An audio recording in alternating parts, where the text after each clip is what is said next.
What's going on, everyone? My name is Nicholas Merton here at Data Dash, and today is June 16th of 2020. Well, folks, I hope you all are having a fantastic day wherever you are. And in today's video, we're not only going to be talking about Bitcoin regaining back above 9,500, wiping out yesterday's losses as the HODL waves have grown stronger and stronger. But along with that as well, altcoins continuing to show a good sense of dominance in the market. And we're also going to be talking about what we can expect going forward in the next few weeks when it comes to equity markets, as we've started to see yet again an increase in volatility. We've got all that and more coming up right after our quick sponsor.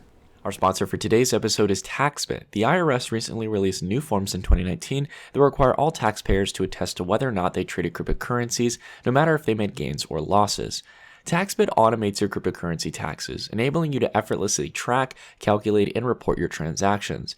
Easily connect your exchanges to securely sync your transactions and run them through TaxBit's tax engine. Generate your completed tax forms with a single click. Founded by tax attorneys and CPAs, TaxBit is the most trusted cryptocurrency tax solution.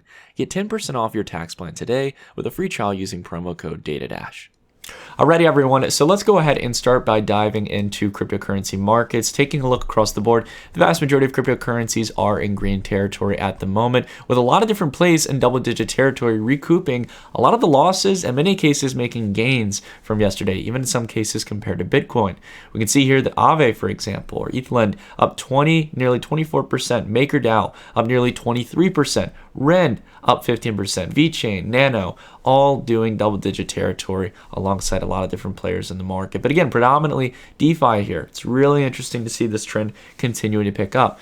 Now, I just want to share with you guys real quick, because I'm not going to be talking about it too much on the channel, at least not until we know we continue to work on the products and everything. But I want to just start off by saying thank you guys so much to those of you who checked out yesterday's video and went out and tested out the new Digifox wallet that we built, that I've been self-funding and we've been working on over the last year. We've so far raised over $202,000, and we have over 2,000 users. I think last time I checked was last night. 2,000 users on the first day. I mean, this is just far beyond anything I could have asked from you guys. I mean, from the bottom of my heart, I almost kind of feel like tearing up a bit about it, because of the amount of work that we put into it over the last year. It's just so happy to see that the response has been overwhelmingly positive. And we're constantly working on bug fixes. If you have any issues, please report it to us in the customer support chat from within the actual application itself, or contact me personally, through social media, or leave a comment down below. I'm trying to check everything and make sure that the experience is good for you guys. All right, enough of that. Just wanted to thank you all for that, and recommend, if you guys haven't tried it, to definitely try it out for yourselves. So I wanted to talk here a little bit about Bitcoin, and because over the last couple of hours, we've been through, yet again, I think just like we had back here in June, and like we have a lot of the time with Bitcoin, these pretty wild rides here on the hourly charts. And interestingly enough, we're back here into the ascending wedge that we've been building. Now, I want to go ahead and be very neutral here and actually take probably more of a cautious viewpoint rather than being optimistic, because as much as this is awesome to see that, people came in, bought the dip, and we're kind of back in, we didn't actually have any solid price action closing for the day below here. I think it's very important to realize that we should use this, I would say here, I'll put it probably in the best way I can think of. I would be a pragmatic optimist. That's a term I learned from Da Hong Fei from the NEO project when he was presenting on NEO 3.0, and I love using it, because as much as I want to see this as an optimistic thing, there's two things here that would give bears the favor here in the sense of price action. One, that we had a very clear breakdown, right? Even though we closed above here, it was a very clear breakdown below the line of support that's been holding since back here in the later part of April. And second off, outside of that as well, you've also, even though we're back into the technical pattern, it's an ascending wedge. And an ascending wedge is actually a bearish pattern. When you have highs that are rising at a slower level than the lows, it's actually not a good thing to see in price. So again, we'll see what happens here over the next few days. I think the biggest thing that really favors the bears, though, more than anything, is the lack of volume here. There's not a lot of follow-through right now. There's not a lot of trading going on. Now, one thing that I think is important to note as well, that again, we're going to want to watch here, is if we do get a breakout towards the upper range of Bitcoin, the next thing we're going to be looking for here to be overwhelmingly confident that we're going for a new high on Bitcoin to around 14 or 15K, or a new relative high from the previous high, just to kind of demonstrate that. I'm meaning higher than the range that we tested here, or maybe the range we tested back here.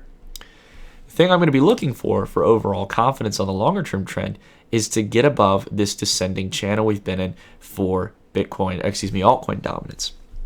Again, we've taken a look at Bitcoin and altcoin dominance kind of bouncing back and forth. It's really just an inverse chart. That's the only difference. And right now, again, altcoins on the longer term time frame, setting those higher significant lows, still maintaining the uptrend line. We got a bounce the other day, and now we're again for the third time pressing against the channel here, trying to see if we can break out, possibly come down here, retest this line, make it support, break out from the longer term wedge that hasn't been broken above since all the way back here. I mean, this has been building up since back in January of 2018 when the market peaked. So we're getting towards a very significant time. I mean, just take away the talk of the second channel here inside the broader overall wedge. We're getting towards a very important time for altcoins. And again, no matter if you guys are long altcoins or not, I'm not really trying to convince you otherwise. I'm just trying to basically say that we are going to get a catalyst move here, whether that's a move downward where Bitcoin dominance starts to really shine, or if DeFi and enterprise blockchain start to really take over. That's definitely becoming the narrative here, and I understand why, because there's a lot of interesting developments going on. Everything that we're doing with Digifox has to do with DeFi, as well as what some people would label as centralized finance or CeFi. We have a mixture and aggregation of services to build the best experience. So again, I think as we continue to see that, that's going to build a lot of confidence.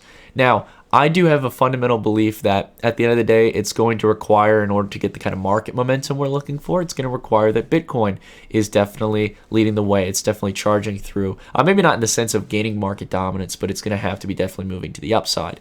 And quite frankly, if we take a look at the data science here, probably the most relevant model we have in regards to spotting the current supply and demand economics of Bitcoin, and most specifically, the current hodling that's going on in regards to Bitcoin as an asset, we can take a look at the hodl waves and simply see that right now we've reached a 4-year high in regards to the hodl waves for Bitcoin.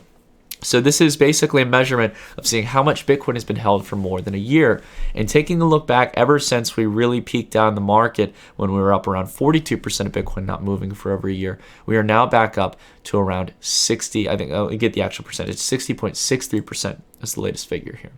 So again, we've talked about the hodl waves before. It's one of my favorite data science models, but just to see that we've not only gone so far from where we were back here in January of 2018, and the higher this goes, the better. In this case, it means that there's less people moving and circulating Bitcoin around. It could still mean that they're trading it, but at the same time, generally speaking, you have less trade volume, you have less people who are taking shorter term positions, shifting around, and are hodling more.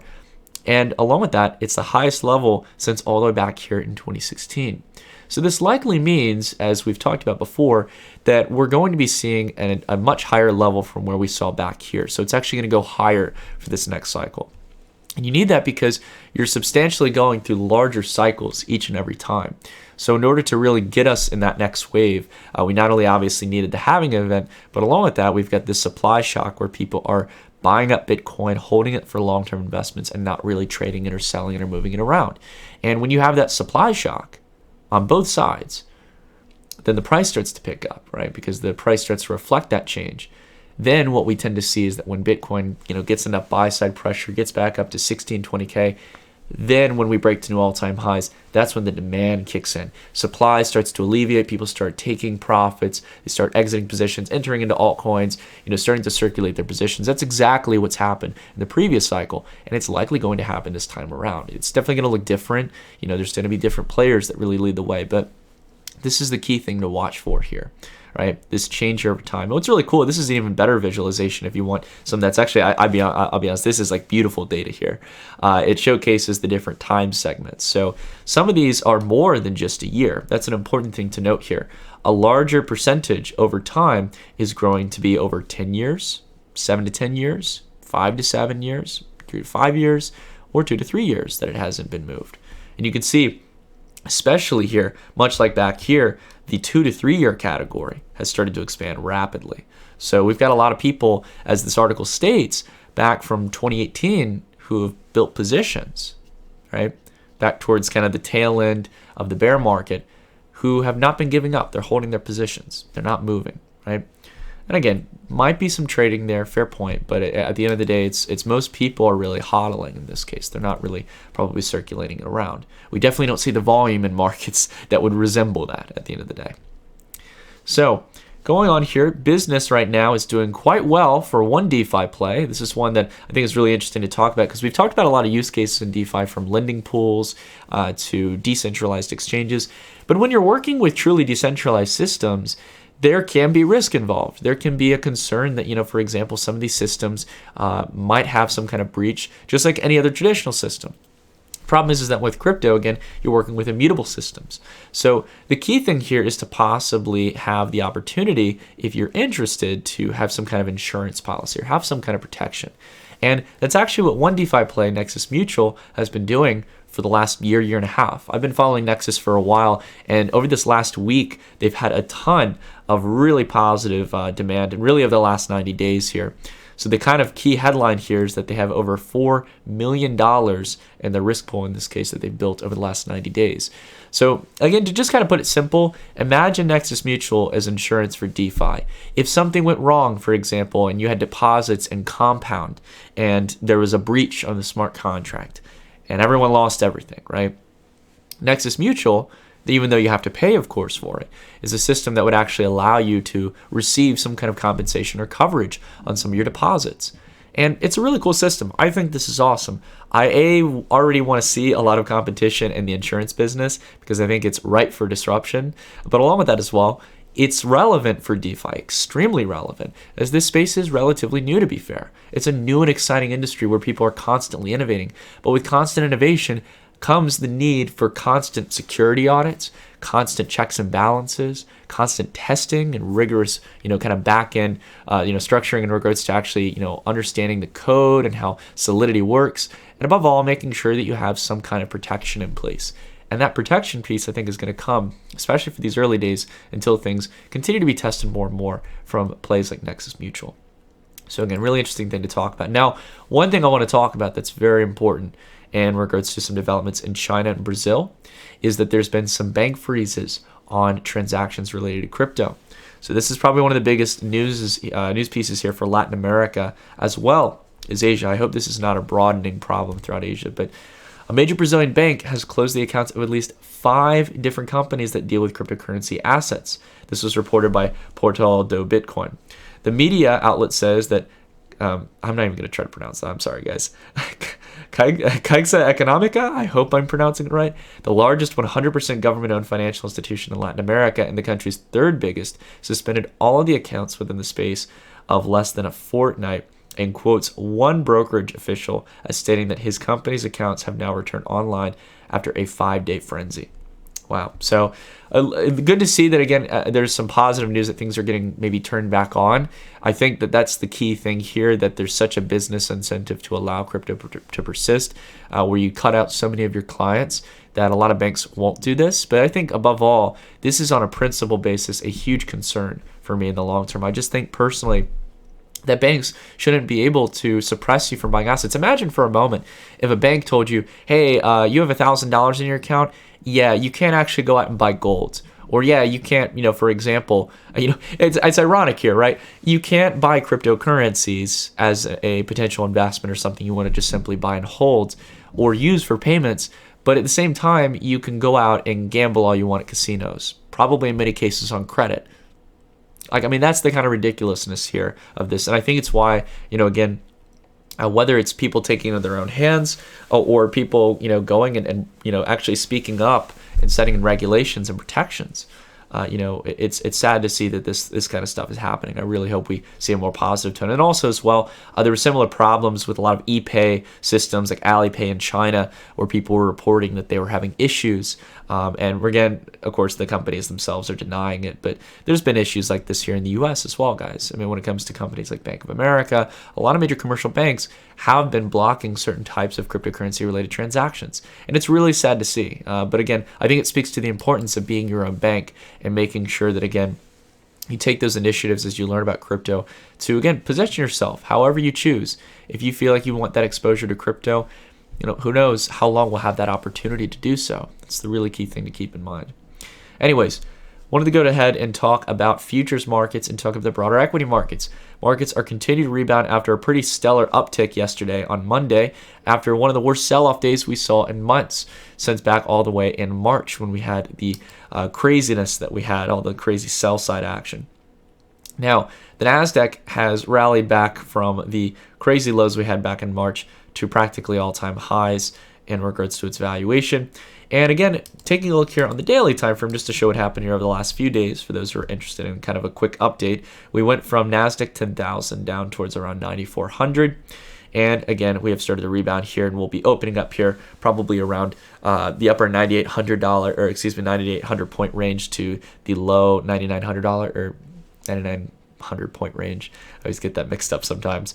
But I wanted to talk a little bit about the broader term perspective here about what's to be expected. I mean, we're living in this crazy time, guys, where, we used Hertz as an example the other day. Hertz just issued $1 billion worth of shares. It's a bankrupt company, or company pretty much on the verge. I think they already declared bankruptcy. And it's having these crazy rallies. The same goes for a lot of different companies, right? It's kind of the poster child. But there's all kinds of companies, small caps, companies with, far from solid financials, doing great, having the best performance they've ever had. When is the mania going to stop, right? I think that's the question on a lot of people's minds. Well, I want to go ahead and not only point out here that I think what we're doing is we're going into an expanding channel of volatility to some degree. At least we've been doing it for some time, where we've been having the kind of higher lows here, but expanding highs that are rising at a higher rate than the lows here. And it's been building up a wider and wider channel, leading to more and more volatile swings. And I think the best thing we can turn to here is actually observing volatility. So, sorry, my chart there was a little bit, it always does that when I have the drawings off. But again, I want to take a step back and talk about how, back a few months ago, we were talking about the breakout on volatility here, how we had been setting in these kind of lower levels for volatility, the higher lows in support here, eventually breaking out. And I don't know why my chart got rid of the line. This is what we generally had in our newsletter, talking about a potential breakout. And we had estimated that it would come sometime, this was back in like January we were talking about this, so before everything kind of, hit the fan at the end of the day. So we were expecting some time into May, because some people, the whole slogan of the stock market is, I think it's something, go away in May or something. I can't remember the actual slogan. You guys know I'm terrible with like one-liners and old sayings, but the whole gist is that basically in May tends to be one of the worst performing months in markets. And what we saw here was a kind of precursor breakout going in February, March, as obviously would happen with COVID. And now we get a breakout of the wedge. This means that as volatility increases, equities are usually selling off. It's very rare that volatility usually means any kind of upside price action, only if it's very volatile in that nature, right? And you can see here, volatility is still pretty high here. We can see that we got a big bolster here, though, when we really got the sell-off day. And we started to see a decline here from around 44 to 33 when we got the rebound yesterday. So what's happening here, right? Is there any similarities we can find here towards history? Actually, there's a lot of similarities, specifically with 2008 in the sense of volatility. 2 key months of breakout increase in volatility right here between February and March. And along with that as well, 2 pullback months in volatility, just like we saw back here in November and December 2008, and as we saw here in April and May of 2020. A slight rebound month in volatility where, for example, we have the expanded wicks. We go up for another month, and then we start to decline. So will we see it play out exactly like this? Probably not, But it is interesting to see how the monthly is showing a lot of consistency like this. I have no doubt, and again, this is an important thing to drill, guys. The reason I share the things I do with you guys is because A, they're the things that I'm watching, and the only reason I'm watching them are because of reason B. It's because larger traders who are actually trading the markets, trading large sizable volume, are looking at things like the VIX. It might seem confusing, it might seem kind of redundant to look at volatility, but it's an extremely important metric to take a look at from time to time. You don't have to look at it every single day, but look at it on the long-term time frames. See if you can find consistency here. And again, if we start to see a substantial downtrend with lower lows and lower highs in volatility, it might mean that, we are at the bottom of this market, and we might go way beyond NASDAQ 10,000. We might go to crazy levels. Now, the general range that I'm watching for right now for a potential retest here, as we've kind of been in this neutral month of volatility, I think there's an opportunity where we continue to break out to new all-time highs, and we're going to go up to officially double the top of the NASDAQ back in the dot-com bubble. So the valuation for the dot-com bubble, for the NASDAQ back in the dot-com bubble, the peak valuation was 51.32, right? So again, if you go all the way over here, 51.32, it's going to get you somewhere, right, in this kind of upper range here, above 10,200, right? So again, that's our general mark here. We're going to see what happens over the next few days. Quite frankly, guys, I can't tell you what's really going to happen here. I can't tell you to go out and buy equities. And also, quite frankly, the risk-reward profile here it's not incredibly favorable. So I wouldn't do that either way. The major thing I just want to talk about is just to keep an eye on these price levels, see what happens. The bigger opportunities are going to be what happens after this, whether it's a breakout to the upside or a sharp rejection. If we get either of those, it's going to be a very clear sign that the trend is in and that we shouldn't fight it. Either the Fed is going to, constantly press more liquidity, or they might pull back for a little while. Equity values come back down, Fed comes back in to save the day. That's the general gist of it, guys. And if it comes down here, they're probably going to explore negative interest rates. They're going to start buying up equity positions, just like the Bank of Japan. They're going to start doing everything that we've seen previously in European markets and in the Japanese economy, which are a few years ahead in the monetary cycle from where we are. Okay? So it's very important just to talk about. I just wanted to share that with you guys. But all in all, guys, that's it for the video. Thank you all so much for watching. I wanted to share as well a quick update. If you haven't already, definitely sign up for the free conference, Blockdown 2020. I'm going to be speaking there. It's going on from June 18th to the 19th. It's a free virtual conference. Anyone can attend. So I'd love to see you guys there. There's a lot of great panels and discussions. I'm going to be hosting a roundtable with a couple of individuals in the DeFi space. But I'm really excited to see you guys there if you can make it. So check out the website, blockdownconf.com, C-O-N-F. So anyways, we'll leave a link down below in the description for it. That all being realized, though, guys, hope you're all having a fantastic day wherever you are, and I'll see you all in the next video. Stay tuned.